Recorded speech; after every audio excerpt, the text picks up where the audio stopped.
ঈদ মোবারক, ঈদ মোবারক, ঈদ মোবারক। হ্যাঁ বন্ধুরা, ঈদ-উল ফিতর 2021 নিয়ে আরাবিয়ান কান্ট্রি থেকে একটি খবর প্রচারিত হয়েছে। খবরটি প্রকাশিত হয় দুবাই ভিত্তিক একটি পত্রিকা খালিজ টাইমসে। খবরে বলা হয়েছে, দুবাই ইসলামিক স্কলাররা গবেষণা করে দেখেছেন যে এবার 29টি রোজা হওয়ার সম্ভাবনা খুব বেশি।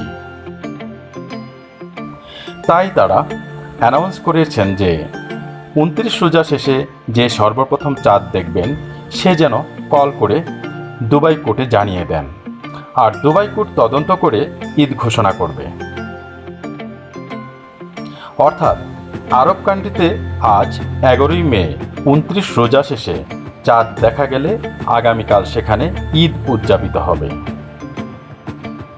এবং সে অনুযায়ী বাংলাদেশে পরশু অর্থাৎ 13ই মে ঈদ-উল ফিতর অনুষ্ঠিত হবে।